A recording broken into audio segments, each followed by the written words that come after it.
Hello and welcome to Through the Mist with me, your host Owen. This is a Void and Verse Theory podcast where we look at the law and try to understand how it all works. In this episode, we'll be looking at Cocoa Puffs.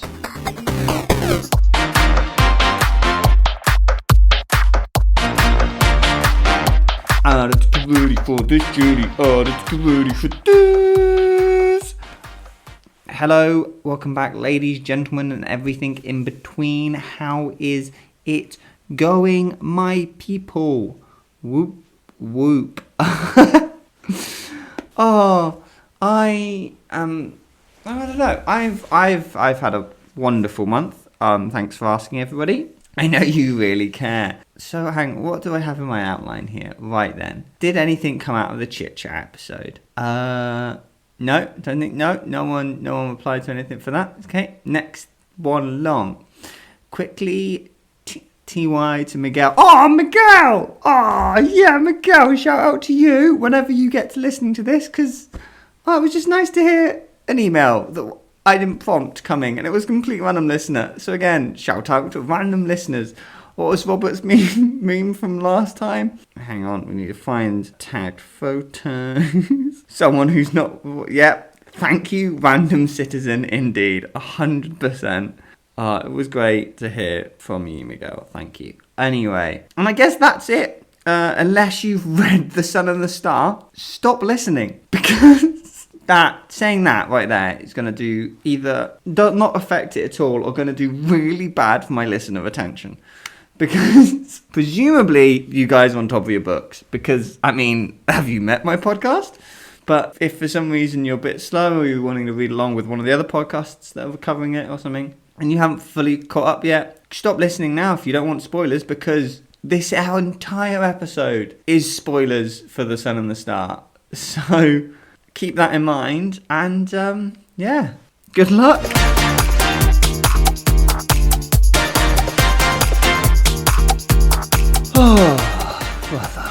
Well then, this is wonderful times. So I just because before we get into it, actually, I'm gonna do a quick summary on. Okay, this is it. TSATS. TSATS, a Nico D'Angelo adventure, because TSATS is funny. TSATS. These are TSATS, or as the Americans call them, SATs. TSATS. TSATS.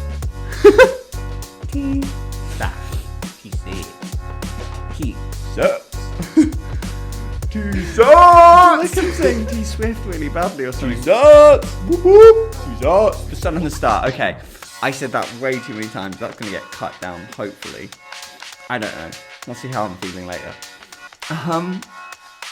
Yes, I got The Sun and the Star. It's come out. Yes, it's exciting. Oh, brain. Not in gear. This is a bad time to record again.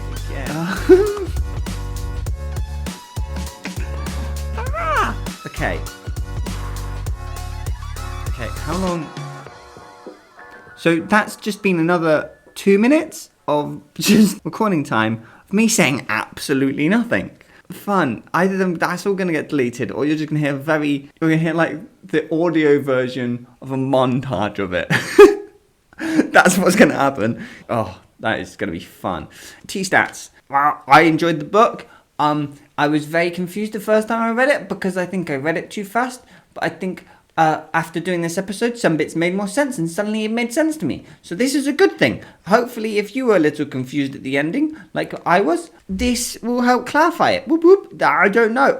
Yes. Okay, so what are we actually here to talk about? Now the montage has happened and I've given you the actual little thoughts I had. We're here to look at cacao demons, or as they are nicknamed in the book, the Cocoa Puffs. I'm saying cacao demons. Yeah, it's cacao. I think cacao? I don't know how to pronounce it. But that's how you spell it. Cacao. Cacao demons. Cacao demons? Cacao demons. Yes, we're looking at cacao demons. And we'll start off where we always start, which is what they are mythologically. Mythologically, what are they? I think that these things, they probably did have ancient roots, but they have become very Christianized in like the extremely un-in-depth Google search that I do for some of these. Like, I don't go too far. Sometimes I go far, but not always. Like, my starting point is Wikipedia, let's put it that way. And then it happens. They're quite literally bad spirits or demons, and there are also good spirits, which are athodemons, and that it's the opposite of a cacao demon. But because I don't care about it, I didn't look at it too hard, but an Agatho demon might just be one particular human deity thing, just one thing rather than multiple thing. Name for multiple, name for one, and it might be Agathos Damien, or that's just like the two names being so similar that the internet has just combined them together, which was a spirit of vineyards and fields. So it's just a bit weird and peculiar, but basically they are bad thing. Bad thing. That is what they are.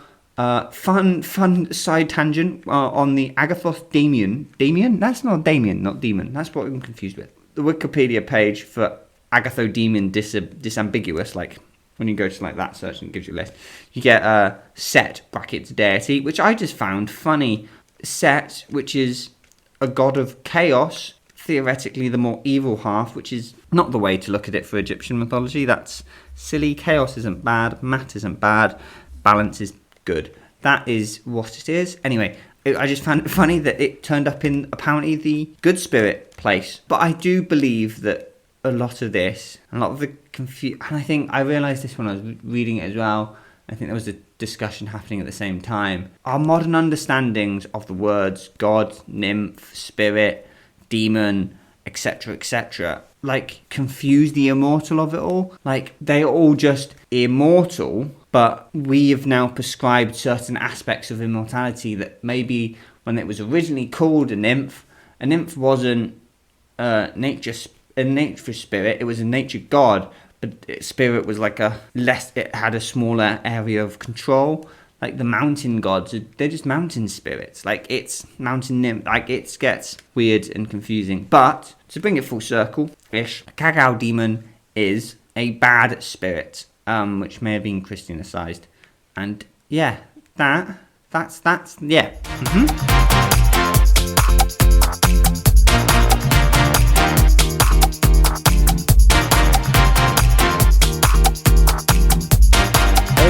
Okay then. Let's actually look in the book itself then. Let's look at the book and the Cocoa Puffs in particular. So, like, when I first was reading it, and I was like, what? How? I was like, what's up with the Nico and Nyx of it all? Like, what's happening here? And it's like, Nyx has an obsession with Nico because they're in love with all the dark thoughts he has. I was confused. I don't understand this obsession Nyx has with Nico, so if anyone can explain that one to me, thank you. It was like a mother knows best sort of scenario, and it was just weird. It was like proves to him that I didn't understand that. I still don't quite understand that. However, what I can get from this is the Cocoa Puffs themselves are literal manifestations of Nico's inner demon. So yes, what Nico feels bad about himself, that's what they are. So we've got these ones I think are named. So we've got grief, isolation, guilt, sadness, jealousy, shame, and they were created by Nyx for Nico because of this whole weird obsession that Nyx has with Nico, which I truly don't quite understand. But that's not a lore thing, that's a character thing, and I don't do character things on this show. We do hard lore. Sometimes character and lore match, but lore. So, like, the reason I was finishing was like how the children are all... I'm sorry, what did I just say? But it's because they are Nico's emotion that they are his children. Like, it's... because they're created when he first enters the tunnel. I've forgotten the name. The doors of Orpheus. Cave of Orpheus? I don't know. The stairs of Orpheus? You know what I'm on about. Orpheus. So they first created them when he steps into the underworld and the quest starts proper, and they kind of haunt him throughout the rest of the book, which is kind of fun. But it's weird. It's weird. They're used basically by Nyx to imprint the idea of these negative thoughts a lot heavier on Nico. So by the time he theoretically reaches Tartarus, I'm saying theoretically because, they don't really care if he actually makes it or not. By the time he theoretically reaches Tartarus, if those thoughts are very in the front of his mind and he's more going to succumb to whatever weird fantasy Nyx has about him. I hate this relationship. It's the most creepy thing in the entire books, I think. But someone might explain it to me and go, this is why. I just think it's very creepy. Yeah, so but then I was like, okay, so how are they created? And basically, I think Nyx, became obsessed with Nico, as we know. And so because we find out that they were amplifying the dreams that Nico was having and such. So they knew about the quest, and they knew all that stuff. They didn't know about the quest because they didn't know about the prophecy, but they knew about the quest because they were the ones basically amplifying the dreams and making it to help Nico's urgency along. So it's how they're created is because she's obsessed, she's following him, and then basically just some classic RV magic that is fully unexplainable. It happens because it happens. Just there's no reasoning for it, there's no thing for it. But basically all we get from the book, and we get this from the book, and it's the hard end learning, is basically all we get from the book is that Nyx has created these, and they're usually used to effectively hunt an intended target, which is kind of true when you go back to the very little of mythology I could find. They haunt you, and this is what Nico says. This is it all lines up, and it's just, so they're created by Nyx to target Nico and effectively haunt him. And Nyx does this for all of the demons, so this is not an unusual occurrence for her in her life. I don't know what I'm saying.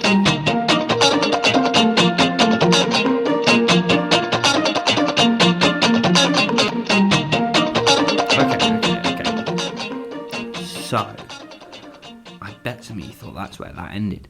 But I've got a little more to talk about. And it's relating back to what I was saying about the weirdness of Nyx and stuff. I just want to talk about how it made me feel, because it made me feel weird. I think one of the parts that I don't like is that they are directly called dark emotions, which is a really weird thing to say. So as much as this is cool and everything, I have a weird feeling about the fact that they are seen as dark emotions. So isolation, guilt, sadness. Sadness especially. There's a whole Pixar movie about sadness not being a bad emotion.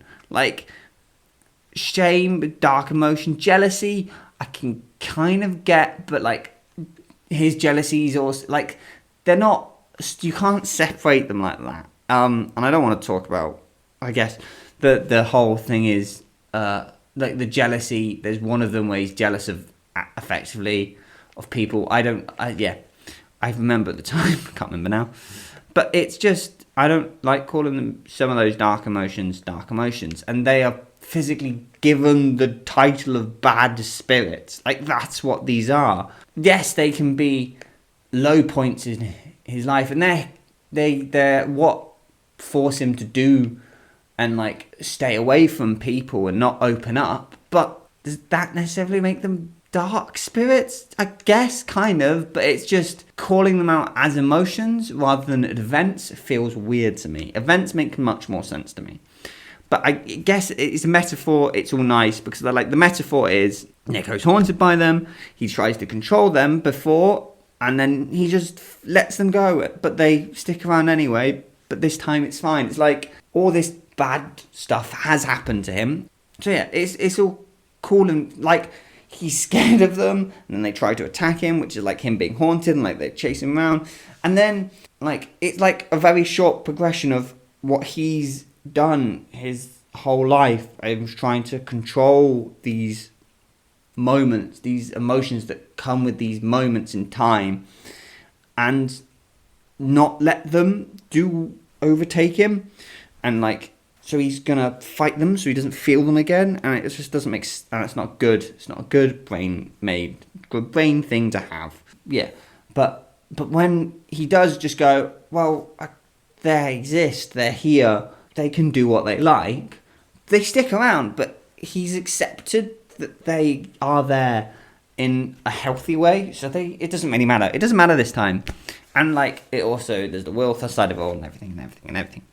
But yeah, I guess that's all I wanted to talk about today, because I thought, to be honest, going into this episode, I thought there would be a lot more to talk about the mythology side of it, because I was like, what are these things? And then there's nothing on them. They're dark demons. That's it. I think they've been heavily Christianized from whatever they originally were. And like everything I found was just like dark spirit, demon.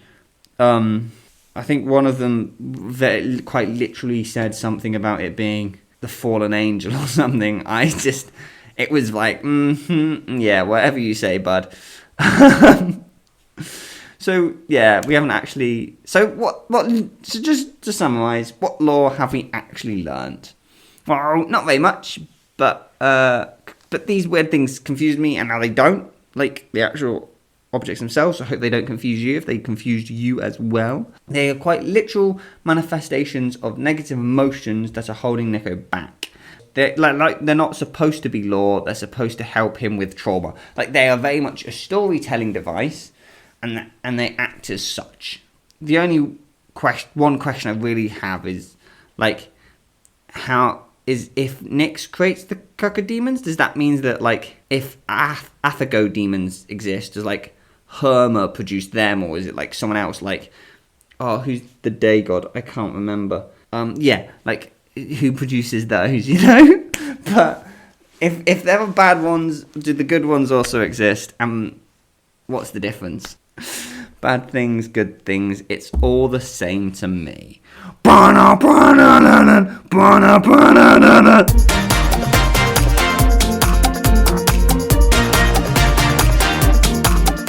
you for indulging this theory. If you have any comments on this theory or things that you're own that you want me to discuss, you can email them through 3.t.mist@gmail.com, or you can follow the podcast on Instagram @food_mist. Make sure to like the podcast, subscribe to the podcast, rate the podcast, follow the podcast, whatever you have to do to help the podcast grow. I've been Owen, and come back next time as we try to see through the mist. I'm gonna go pet a bunny now.